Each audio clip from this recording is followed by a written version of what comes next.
Hello there, you're watching NWG News. Good to have your company this afternoon. The latest world headlines: the number of term time holiday fines have soared. At least 50,000 fines have been handed out to parents for taking their children out of school during term time for holidays in the past academic year. We'll have more on that story later. Now, the older generation warned over excessive drinking and linking it to dementia. Also, with 10,000 One Direction fans left heartbroken last night when the boys were forced to cancel their concert at the last minute due to band member Liam Payne announcing that he's too ill to perform. We'll have the latest on that news story. And an Essex woman who was announced missing over the weekend has now been found, thankfully. But we start off today with the news story about the number of term time holidays fines have soared. At least 50,000 fines have been handed out to parents for taking their children out of school during term time in the past academic year.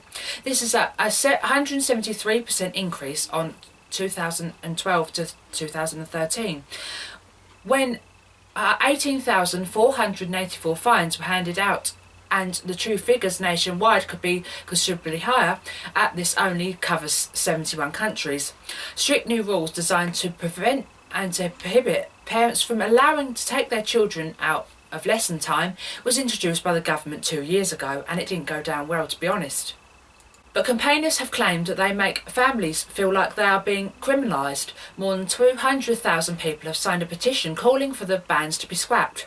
Lancashire County Council have handed out the most holiday fines in 2014 and 2015, with 3,970 penalty notices being sent to parents. Bradford, Redbridge and West Sussex and Derbyshire have also hotspots for penalties too. In other news, Back to the Future is 30 years ago. Martin McFly arrived today. The hero of Back to the Future Part 2 left in 1985 in the DeLorean, hit 88 miles per hour and found himself in 2015, the 21st of October to be precise, exactly to the day today. You mean you were in the future? McFly asked Dr. Emily L. Brown. Well, here we are just in the future. The 1989 film actually gets a far bright video confiding robot drones using fingerprints to play electronic cars, if not proper flying ones. A 4-year-old girl has been shot dead whilst police officers are trying to treat it as road rage attack in New Mexico. Investigators say that the girl was driving with her parents alongside the Estate 40 when another car pulled up beside them and started shooting. According to local media, she was hit in the head by one of the bullets before the suspect fired the scene. Her parents were unnamed. The girl, who has not yet been named, was taken to a nearby hospital where she later died, sadly. Police say that they are not believed that the family knew the suspect and are treating the incident as a road rage attack. The exact motive remain unclear. Plenty more news stories after this. Hi there, welcome back. Middle-aged people should be warned that there is no safe level of alcohol consumption and advised to curb drinking to reduce their risk of developing dementia, according to new official guidelines. The National Institute of Health and Critical Excellence NICE guidelines for presenting the risk of dementia, disability and fatal suggestion drinking alcohol amongst several factors is which can increase a person's vulnerability.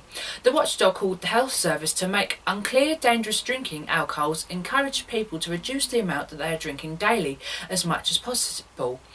NICE guidelines are criticised when showing smoking and the lack of exercise being held causing health risks. Warning aimed at those aged 40 to 64 comes as the government review new alcohol guidelines which could publish later this year. In reaching recommendations, NICE published health committee was told that no overall message could be shown that safe levels of alcohol consumption. It's reported also that drinking alcohol regularly has become more sociable than the norm, which should be challenged. Current official guidelines state that men should not be exceeding 4 units a day, while women can have up to 3. Journalist Victoria Derbyshire thanked viewers for their determination and fantastic messages, in her words, as she returned to work hosting her BBC show after having a double mastectomy following her diagnosis of breast cancer. The popular daytime host said during a touching message meant a great deal to her as she made a comeback from wearing a navy blue top and floral pattern skirt. She has spoken openly about her operation and made a video diary during her treatment, which was broadcast on her show before her return. In her video diary, viewers saw her in hospital bed holding a sign that said, "Hi, this morning I had breast cancer," and a second picture showing her smiley with another one that said, "This evening I don't." The former Newsnight and BBC Radio 5 live presenter said that in the footage, "The reason I wanted to talk about this was to help other people." An Essex woman has sparked a police hunt while she was missing on an all-night London. An Essex woman who sparked a police hunt after she went missing on a night out in London over the weekend has been found. Good news, Carly Johnson from Chelmsford has been found and she is in London with police and the search for her has been called off. Tweets Essex Police devastated that have released CCTV footage pictures of Miss Johnson, 28, with a man outside London's Oxo Wild Club in the early hours of Saturday morning. Supposed to be catching a train home from Liverpool Street Station with her friend, but become separated as she's not been seen since 4 a.m. on Saturday. Essex Police posted on Friday to thank people for staring and starting appeals. Your support means that the post we made this morning, which details of Carrie's disappearance and the CCTV image, reached 2.5. The power of social media has fully demonstrated in this case. Thankfully, for your shares and comments, we have managed to track her down and find her. More news to come after this. Hi, thanks for tuning in today. Lovely to have your company with me this afternoon. Ebola-hit nurse Pauline Kafke has made significant signs of improvement after being critically ill with meningitis, doctors have said. Her physicist, Dr. Michael Jensen at the Royal Free Hospital in London, has said that she's very pleased to announce that she is on her way to recovery. He said, "I know you've all been very concerned about her since she was readmitted to the Royal Free Hospital here. She's very keen that we share this information in order to help other people who have survived Ebola and that she's cared for with Ebola." Pauline has become unwell with meningitis caused by the Ebola virus. She hasn't been infected with Ebola virus. This is just the original Ebola virus that she has had for many months ago, which has been inside of the brain repeating, and very low levels have now emerged, causing her clinically ill.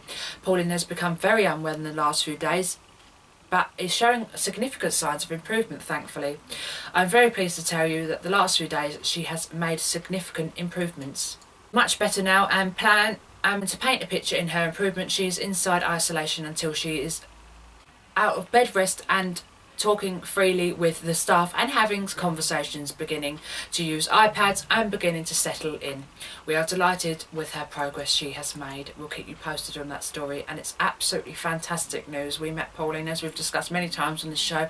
We met her the other week at the Lorraine Kelly show, and she was such a lovely lady, so I couldn't be more happy with the news. Moving on now, One Direction fans were left heartbroken, but they have said the Belfast gigs will go ahead. The boys confirmed that the rest of their shows Belfast will go ahead, and they have rescheduled last night's show, which they had to cancel for Friday.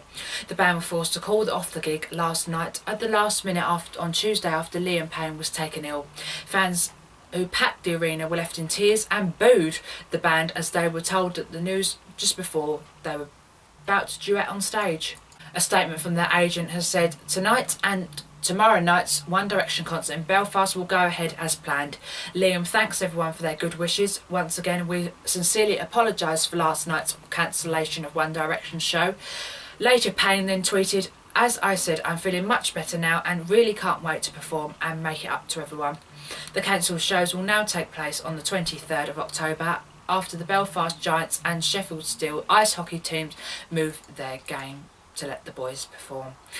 Payne has now tweeted again, as I said, I'm feeling much better now and I really can't wait to perform and make it up to everyone later. The cancelled shows will take place on October the 23rd. All tickets from last night's postponed concert will be valid for Fridays. The statement read, refunds will be given to anyone who cannot attend the concert. More news on that story and more news on how you can get a refund if you cannot attend the appointment at NicoleWilliamsGossip.com. And of course you can follow me on Twitter at NicoleWills95. Now, sad news now. A man in his 40s have died after being stabbed on a street rail before staggering to a block of flats and pressing the buzzer in desperate attempt to find help. Police have said they believed that the man was involved in an altercation with around 5 youths, all young men. Residents fought to save his life after the stabbing in the residence area in Basildon, Essex on Tuesday night. He was taken to hospital where he sadly died. Detectives have launched a murder investigation. That's it for today. I'll have plenty more news as it breaks. Thank you so much for watching. Don't forget to subscribe. See you again. Bye bye.